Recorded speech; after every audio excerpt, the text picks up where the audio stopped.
My mom refused my son a gift bag at a family party, so I ended every loan I'd been paying for years. Hi, I'm Evan, 30, a grocery clerk who can stock blueberries blindfolded and tell you exactly which register scanner gets moody after 3 p.m. I'm also Theo's dad, he's 7, collects produced stickers like they're rare Pokemon, and insists the self-checkout beeps sound like robots laughing at their own jokes. Saturday morning, I ironed the one button-down that still listens to me and drove Theo to my nephew's birthday party with 2 clearance rack T-Rex balloons thrashing around the car ceiling like they were trying to escape suburbia. The yard was already in full Sugar Riot chalk drawings all over the driveway, a bounce house wheezing like it smoked a pack a day, and folding tables dressed in disposable optimism. My sister Beth kissed the air somewhere near Theo's head and gave me her tight smile whisper. "You brought her?" I blinked. "It's just me and Theo." Then Naomi, my ex, co-parent, not an enemy, just the other adult in Theo's universe, pulled in behind us. I told Beth we might both come so Theo could relax. Beth swallowed hard, said, "We'll make it work." Which in family language means, "We absolutely will not." Then came Mom. Sandals clicking, clipboard smile engaged, counting gift bags like she was auditing happiness. She didn't look at me when she said, "She shouldn't be here." She looked at Naomi like she was mildew. Theo heard it because kids always hear the one sentence you pray they'll miss. His hand clamped tighter around the balloon strings. Naomi crouched down, calm voice. "We'll sit over by the chalk, okay?" We tried to keep it moving, cake photos, scavenger hunts, the party machine grinding on. When it was time for gift bags, Beth clapped. "Line up by age." Kids squealed and bounced into formation. Theo's face was pure excitement. He loves those tiny treasures, food-shaped erasers, sticker sheets, glow bracelets that die in 5 minutes. He reached the front. Beth reached into the tub. Paused. Looked past him to Mom. Mom shook her head once. Sharp. Not for him. The moment stretched too long. Theo blinked. "I didn't get one." Beth's smile went brittle. "We ran out, sweetie." 3 unopened bags sat on the table like a lie. Theo looked at them, then at me. His lip trembled. He pressed the balloons into my hand like they'd suddenly gotten heavy. "Can we go?" Something in me shut off. Like a switch. I looked at my mother. "He's your grandson." She folded her arms. The guest list was for family. I crouched down.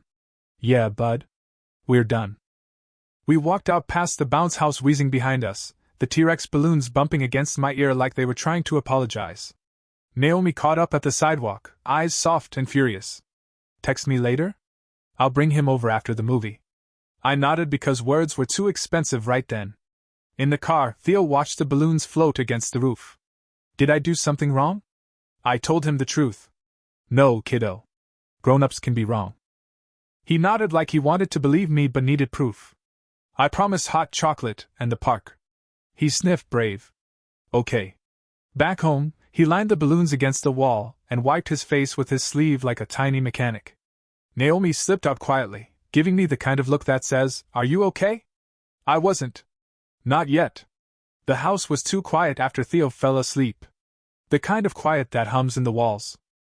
I sat at the kitchen table staring at the 2 green dinosaur balloons slumped against the corner, their shadows crawling over the wall like they wanted out. My phone buzzed. "Mom, don't contact us again." I read it twice, then typed one line. "Me, sure. I'm off every loan." I hit send before I could talk myself out of it. 10 seconds later, the family group chat detonated like a spark in a gas leak. "Beth, what are you even talking about?" "Matt, dude, chill. It's a birthday." "Mom, we are family." "You don't make threats." I wasn't threatening. I was cashing out. The joke in our family has always been about me. Still working at the store. They say it like I'm volunteering for punishment. But I stayed because it worked: insurance, schedule swaps, stability. Because when Theo got the flu, I could call off without begging. Because sometimes showing up at 4 a.m. to unload oranges is easier than pretending your family doesn't treat you like a backup generator. It started when Dad left. Mom said we had to pull together. That meant I picked up extra shifts while Beth finished grad school and Matt bounced between business ideas, like skipping stones. Every crisis had a due date. Every temporary favor became a subscription. When Mom's phone bill was due, I paid it. Just this once. When Beth's last tuition payment fell through, I covered it. When Matt's car broke down, I fronted the repairs. I thought that was love, that family meant absorbing the shock so no one else had to bruise. Then came the signatures. It's just to get the better rate, Mom said, sliding a car loan across the table next to a plate of oatmeal cookies like it was a bake sale bribe. Your credit's clean, honey. I signed. Then it was insurance. Then a small personal loan when her HVAC went out. Every promise started with temporary and ended with me auto-paying the bill because someone forgot. Naomi used to tell me I needed boundaries. You don't have to fix everything, she'd say. Especially when you're the only one bringing the tape. But when your family treats you like glue, you start believing things will fall apart without you. They didn't just need my help, they expected it. And every time I said yes, I was buying my seat at the table. Every holiday, every text chain, "We're proud of you, kid," was stamped payment received. That's what made tonight's sting different. My mother, whose car is half mine on paper, told my son he wasn't family. I opened my banking app. I scrolled through transactions that read like a family diary. Transfers, autopays, Venmo notes, wedding deposit, utilities emergency, bounce house Beth. The total made my stomach roll. It wasn't the money, not really. It was proof. Proof that love in our house had always come with an invoice. I stared at the screen until the numbers blurred. Then I said it out loud, just to hear how it sounded in real air. I'm done. By morning, my phone looked like it had survived a war. 36 unread texts, 3 missed calls, 1 voicemail from Mom that started calm and ended at a decibel that probably scared neighborhood dogs. I didn't listen to all of it. The part one caught was, "You think you're some kind of victim? After everything we've done for you?" Everything. That word always comes with a receipt. I brewed coffee strong enough to dissolve guilt and sat on the couch while Theo ate cereal beside me, humming to himself, cartoon lights flickering across his face. He didn't ask about Grandma. Maybe kids can feel when the grown-ups are editing history. The phone buzzed again. Group chat lighting up. Beth, you embarrassed Mom yesterday. You could have handled it privately. Me, you let her humiliate my kid publicly. Beth, it wasn't like that. Me, he didn't get a gift bag, Beth. There were extras. I saw them. Typing, then nothing.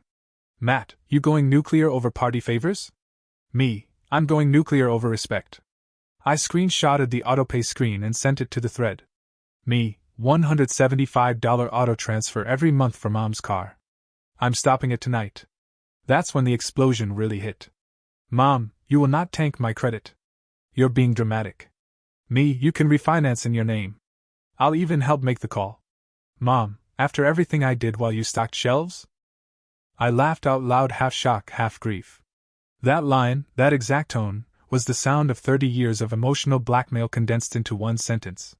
At work, I restocked the cereal aisle on autopilot. The beep of the scanner felt almost therapeutic. My manager, Irene, noticed my blank stare and asked if I was okay. I said, "Family stuff." She nodded like she'd heard that sentence 100 times and knew exactly what kind of bruise it hides.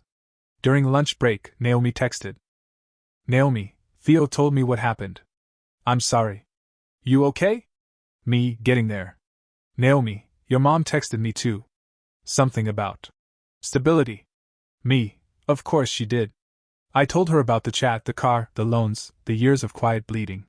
She didn't say, "I told you so." She just said, "About time." That night, after Theo fell asleep, I opened a new note on my phone. I called it Ledger. Not for revenge, just to see it all in one place.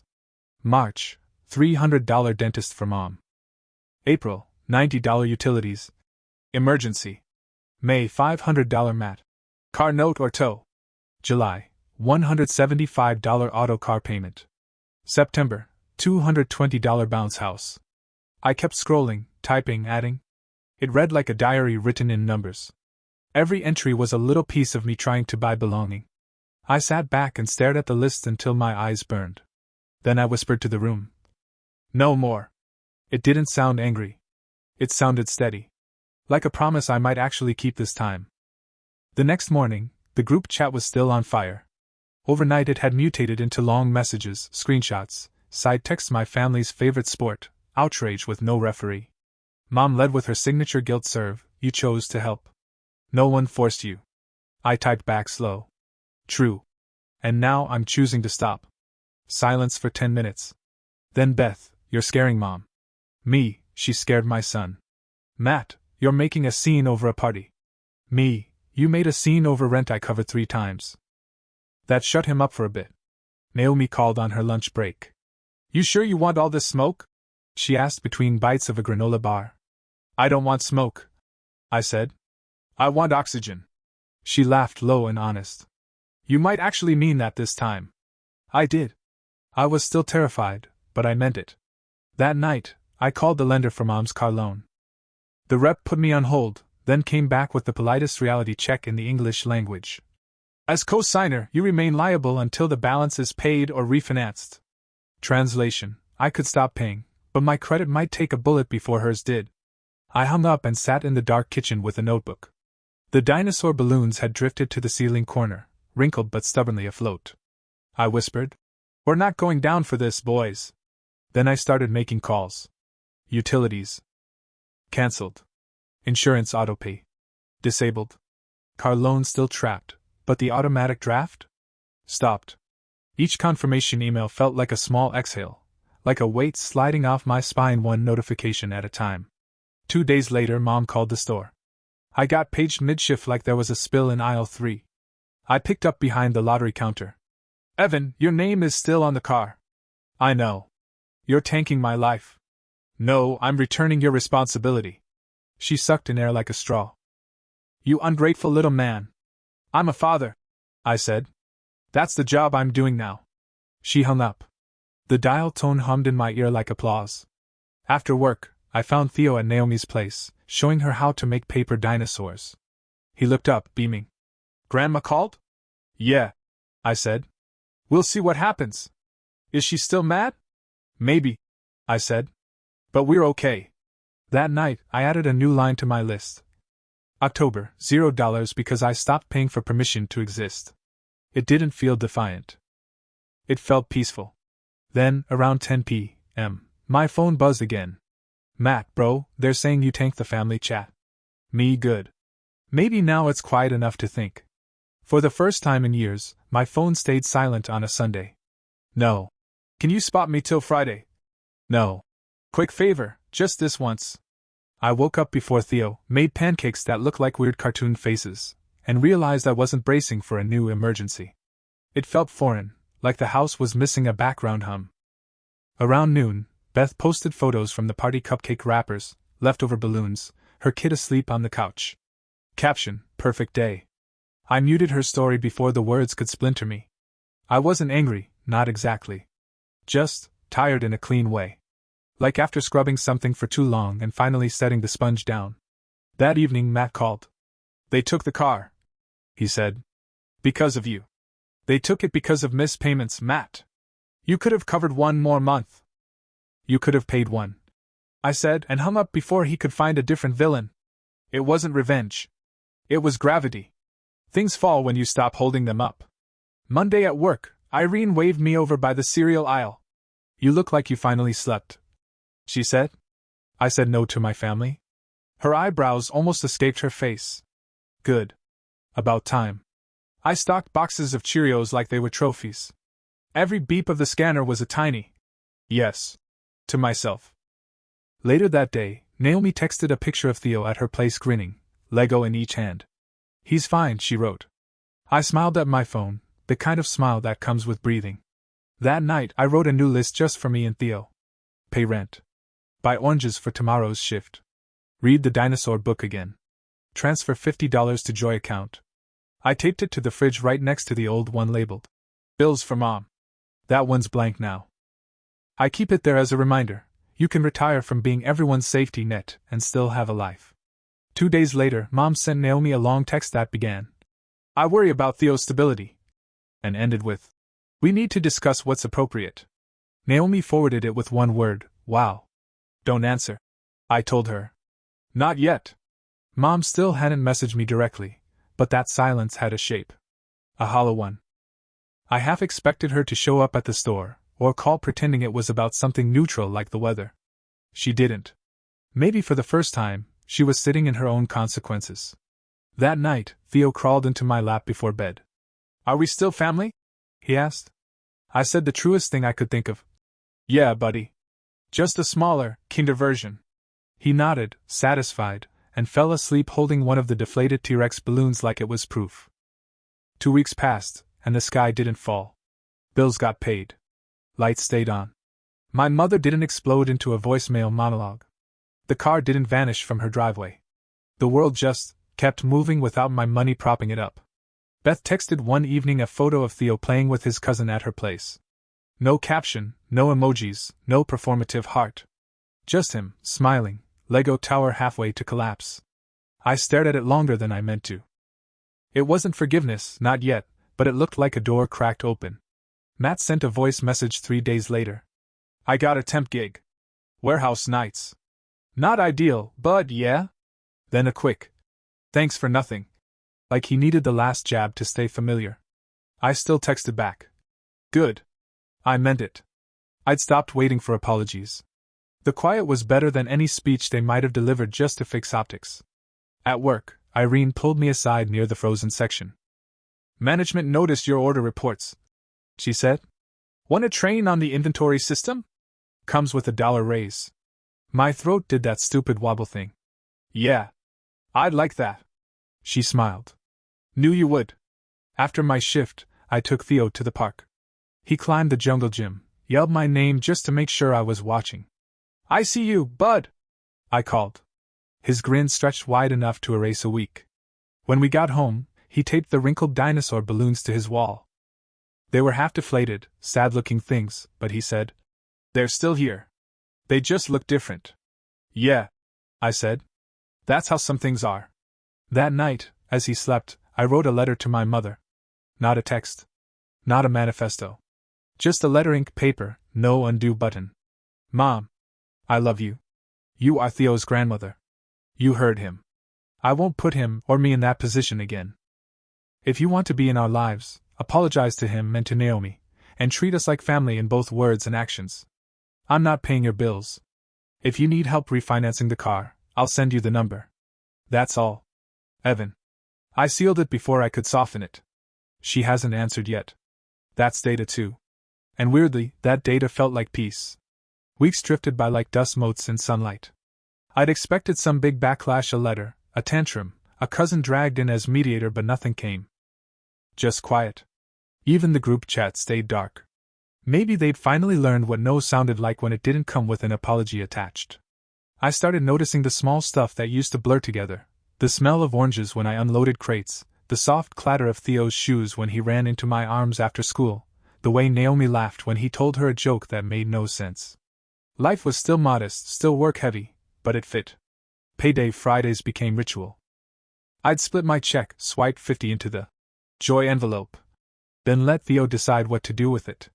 Once, we bought every sticker sheet at the dollar store. Another time, we went for hot chocolate and cinnamon rolls the size of his head. He said, "This feels like being rich." I said, "It kinda is." Beth started texting more photos, updates, little olive branches disguised as logistics. Theo left his hoodie here. Want to do the next cousin play date? I said yes, slow and careful. One step at a time. Then, one night after my shift, I found a voicemail from my aunt. She never calls. Her voice was soft, almost embarrassed. Evan, I heard what happened.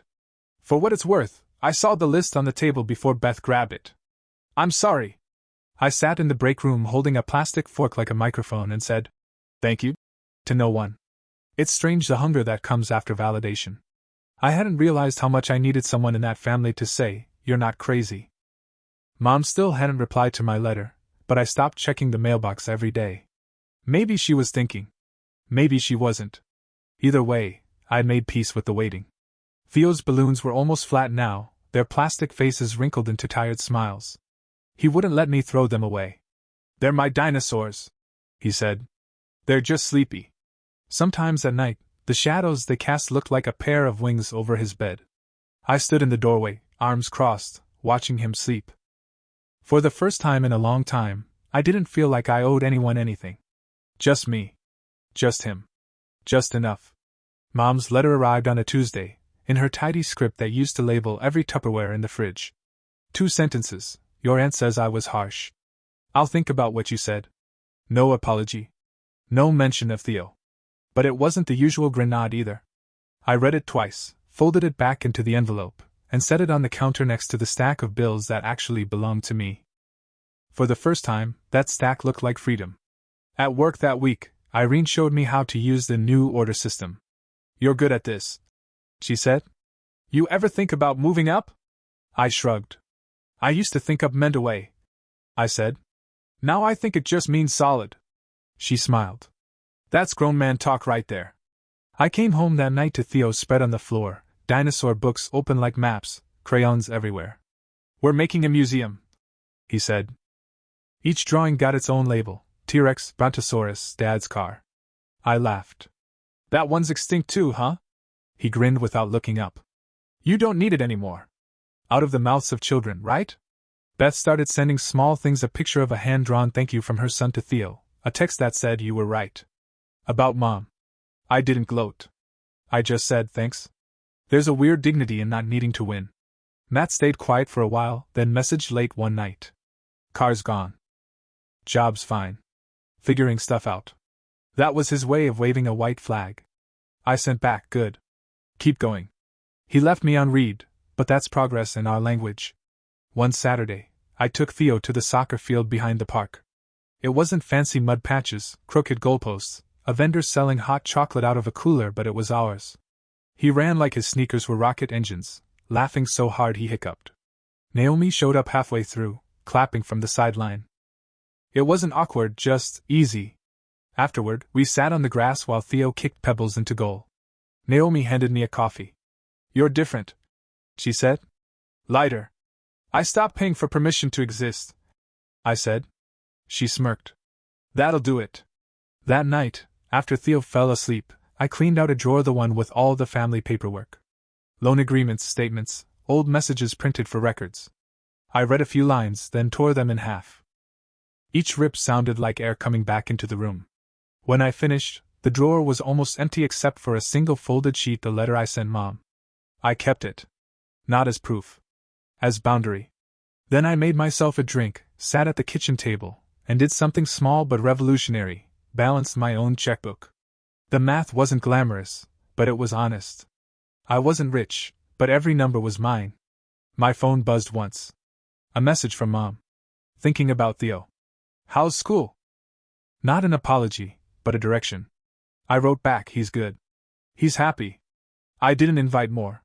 Some doors stay half open until both sides learn how to walk through without burning each other.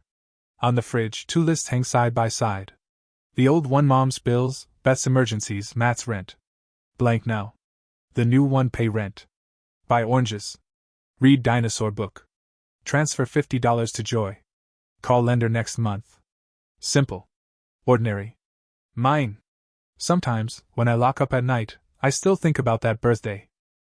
About Theo's little voice asking if he'd done something wrong.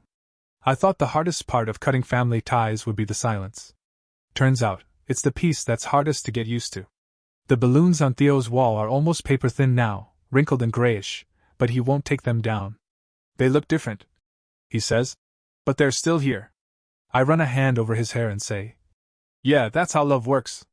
It stays, just changes shape." He smiles, half asleep. "Do I get a gift bag next time?" "You get me," I say. "And the whole park." "Better deal," he mumbles, drifting off. I sit there a long time, watching him breathe, the light from the street making the dinosaurs shimmer like ghosts. I used to think love was sacrifice until I learned it can also be boundaries. I used to think forgiveness was going back. Now I know it's staying put and still hoping others find their way forward. People say blood is thicker. I say boundaries are. My name's Evan. I stock shelves that smell like citrus and fill my evenings with the sound of my kid laughing at robot beeps. I don't fund cruelty. I don't buy access. I pay my bills, kiss my son goodnight, and live in a quiet apartment where peace doesn't cost interest. I'm not the family bank anymore. I'm a father. And for the first time, that's enough. A month later, the world still hadn't cracked. Mom called once, voice soft, almost uncertain. "Can I talk to Theo?" she asked. I handed him the phone. He grinned, told her about soccer and stickers. She listened. Didn't say much else. When he hung up, he said, "Grandma sounded small." I said, Sometimes that's how we grow. I stood at the window that night, lights off, listening to the hum of our quiet apartment. No drama, no debts, no noise. Just breathing. Just enough. I smiled. We're okay, kid. And we were.